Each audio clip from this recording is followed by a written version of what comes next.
Getting a major record deal is a goal for a lot of unsigned artists. You'll get funding and a direct connection with the music industry, which can in turn get your name out there on a higher level, faster than if you try to promote yourself. Your songs can get played on the radio. You might get consideration from award shows and possibly being able to compete on the Billboard charts. The industry tends to award you if you are a part of it. But no one likes to talk about the consequences of being signed to a major label. Your work might get handed off to other artists that are more popular because they have more appeal. You can't release music as you wish, and you probably don't get full control over your own image and in some cases your entire life. For this video, I want to talk about the bad gal Rihanna and the most important studio album in her catalog, her third studio release, Good Girl Gone Bad. The album that liberated her from the creative restrictive clutches of her label Def Jam. This is the album that manifests her as an unconquered pop icon and a savage queen. This is Rihanna's liberation. Let's dive in.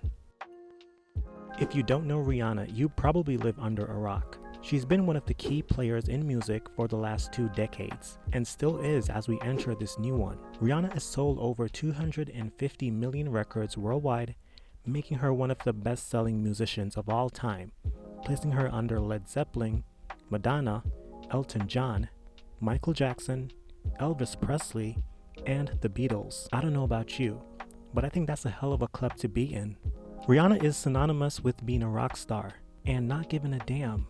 The carefree independent artist that cannot be tamed. But it didn't start out like that for the entertainer in the early stages of her career due to her label Def Jam that restricted her from being able to have creative input, whether having edgier lyrics in her songs and her overall appearance, which I understand, because the label will treat you like a product because they are investing a lot into you. They presented her as an innocent girl from the islands of Barbados. Rihanna was 17 at the time, so the music did fit her aesthetic at the time as well.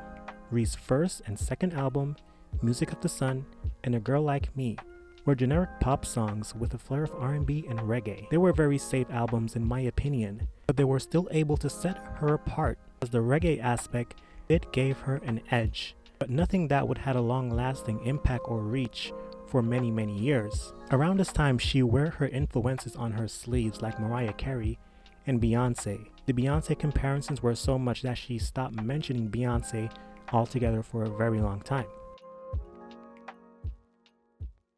In 2007, Rihanna debuted a new look. She ditched her long hair for a shorter one, and it was jet black with bangs that gave her a punk rock look. The Bad Girl's music also changed with Good Girl Gone Bad, released on May 31st, 2007 under Def Jam Recordings. For the project, Rihanna focused on more up-tempo material, an album with no skips.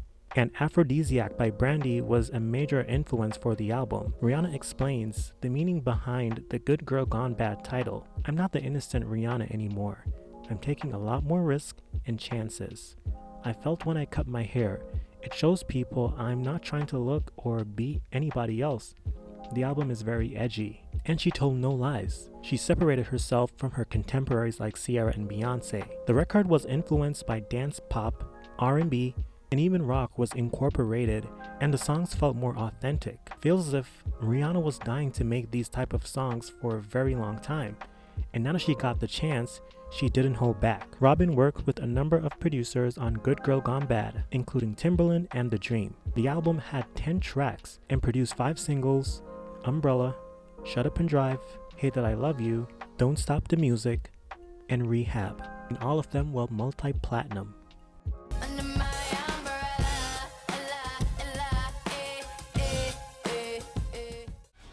Shut up and drive, drive, drive. Shut up. I adore you. And I hate how much I love you, boy. Please don't stop the music. I wanna take you away. Feel my disease. I got chicken and rehab. The leading single Umbrella featuring Jay-Z became her signature and her most popular at the time. Even Umbrella sales went up. Now, just for the sake of this video, that's fact. Yeah. The track charted in over 30 countries and went number 1 on the US Billboard Hot 100, making this Rihanna's second number 1 single on the chart following her 2006 SOS.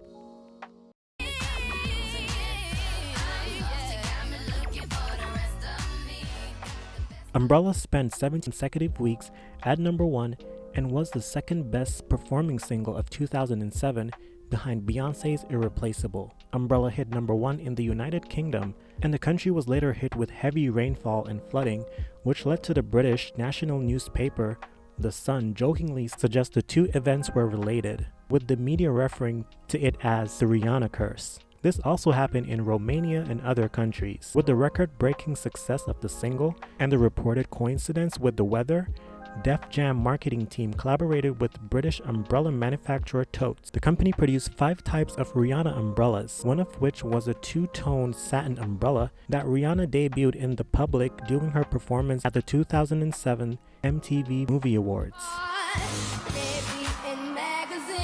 And to think the song was originally for Britney Spears, but it was rejected and sent to Mary J. Blige, who then recorded her version.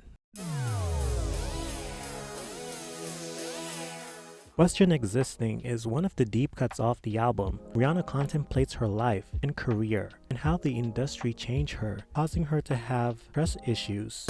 When you're in the spotlight, everything seems good. The song is hypnotic and meditative. It's stripped back and you feel like you get to know who Rihanna is. Not the star, but the girl who's trying to navigate fame. This album, for me, I feel really liberated after I recorded it and I listened to it. It makes me feel so good. Like, I wanted to do everything my way, you know, and it's kind of like a bad girl attitude. I got a little rebellious, I got a little attitude, and the sound of the album is really, really edgy, and I felt like the title matched my personality now, the way I approached the album and the sound of the album.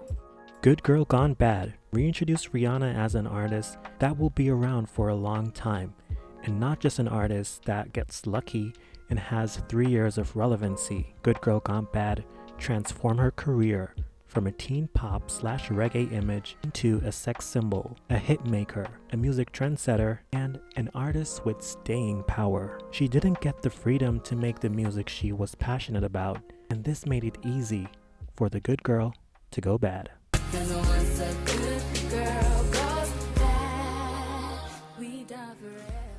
Thank you so much for watching. Hope you enjoyed this video. Let me know what you think about Rihanna's album Good Girl Gone Bad in the comment section.